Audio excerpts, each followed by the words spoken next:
माँ की आत्मा, एक दिल छू लेने वाली कहानी। आज कुछ ज़्यादा ही देर हो गई। वैसे तो वह महिला हर रोज़ 8:30 बजे तक आ जाती है, लेकिन आज 9:30 बज गए हैं और वह अभी तक नहीं आई। बिना उसके आए दुकान भी बंद नहीं कर सकता। उससे वादा जो किया है। क्या नाम था उसका? इतने दिनों में नाम भी नहीं पूछा मैंने उसका। यह सब बातें दिनेश के दिमाग में चल रही थी। कुछ दिन पहले ही तो उसने यह डेयरी शुरू की थी। उसकी यह शॉप ज़्यादा बड़ी नहीं थी, जिसमें वह दूध और बाकी मिल्क प्रोडक्ट रखता था। उद्घाटन के दिन ही पहली ग्राहक बनकर एक महिला उसकी शॉप पर आई थी। उसकी गोद में एक छोटा सा बहुत प्यारा बच्चा था। उसने एक दूध की बोतल ली और दिनेश से बोली, भैया अभी मेरे पास सिर्फ 10 रुपए हैं, बाकी के आपको कल दूँ तो चलेगा? दिनेश ने एक बार उसकी तरफ देखा। गरीब थी बेचारी, फटी पुरानी साड़ी पहन रखी थी, माथे से पसीने की बूंदें बह रही थी। फिर उसकी नज़र उस बच्चे पर गई जो मुस्कुरा रहा था। दिनेश ने उस महिला की तरफ देखा और बोला, कोई बात नहीं बहन, कल पैसे ना हो तो भी चलेगा, जब आपके पास पैसे हों तब दे देना।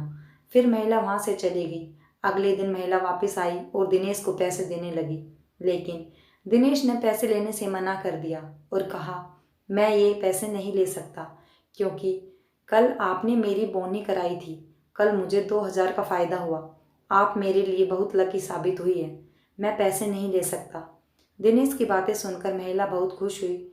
महिला ने पूछा, भैया रात को कितने बजे तक यह शॉप खुली रहती है? दिनेश ने कहा, 8 बजे तक बंद कर देता हूँ। दिनेश का जवाब सुनकर महिला उदास हो गई। दिनेश को समझते देर नहीं लगी। उसने पूछ लिया, कोई समस्या है बहन? अपना और अपने बच्चे का पेट पालने के लिए 2 घरों में झाड़ू पोछा और बर्तन करती हूँ। यह सब काम करते हुए रात को 8:30 बज जाते हैं, जब तक यहाँ आसपास की सभी दुकानें बंद हो जाती हैं, और इस वजह से मुझे अपने बच्चे को भूखे पेट ही सुलाना पड़ता है। बोल नहीं सकता ना, उसी का फ़ायदा उठाती हूँ। यह कहते हुए महिला का गला भराया। महिला की बातें सुनकर दिनेश को बहुत बुरा लगा। उसने कहा, आप चिंता मत कीजिए, आपको दूध की बोतल दिए बगैर यह दुकान बंद नहीं होगी, लेकिन मेरी एक शर्त है। अपने आंसू पोंछते हुए महिला ने दिनेश की तरफ देखा और पूछा, क्या शर्त है? दिनेश बोला, आप मुझे दूध के पैसे नहीं दोगे। यह बात सुनकर महिला को ऐसा लग रहा था जैसे इंसान के रूप में भगवान उसकी मदद करने आ गए हैं। उसके बाद से महिला हर दिन 8:30 बजे डेयरी पर आकर दूध की बोतल ले जाती। धीरे धीरे 5 महीने बीत गए। महिला बीमार होने लगी। ज़्यादा काम और चिंता की वजह से उसका शरीर दिन ब दिन सूखता जा रहा था। एक दिन दिनेश उस महिला का इंतजार कर रहा था। उस दिन महिला रात में 9 बजे आई। बीमारी की वजह से महिला बहुत कमज़ोर नजर आ रही थी। दिनेश ने फ्रिज से दूध की बोतल निकालकर उस महिला को दे दी। फ्रिज बंद करते हुए दिनेश ने कहा, आज तो आने में बहुत देर कर दी, लेकिन महिला वहाँ से जा चुकी थी। अगले दिन ठीक 8 बजे वह फिर दुकान पर आ गई और दिनेश ने उसको दूध की बोतल दे दी। कुछ चीज़ नीचे गिर गई थी तो दिनेश उसे उठाने के लिए नीचे झुका। इतनी देर में वह महिला जा चुकी थी। दिनेश को आज उस महिला में काफ़ी बदलाव नजर आ रहा था। उस महिला का चेहरा सफ़ेद पड़ चुका था। दिनेश अपने घर गया और उसने अपनी पत्नी को सारी बातें बताई। दिनेश की पत्नी ने दुख जताते हुए कहा, ऐसा करते हैं कि कल उस महिला के घर पर चलते हैं और उसे किसी अच्छे डॉक्टर को दिखाते हैं। अगले दिन दोनों उस महिला के घर पर चले गए। दिनेश को महिला का पता याद था। वे दोनों उस महिला के बताए पते के हिसाब से पतली सी गली में चले गए और वहाँ महिला के घर के आसपास किसी का घर नहीं था। वहाँ पर बहुत बदबू थी। उन्होंने दरवाज़ा खटखटाया कि दरवाज़ा खुल गया।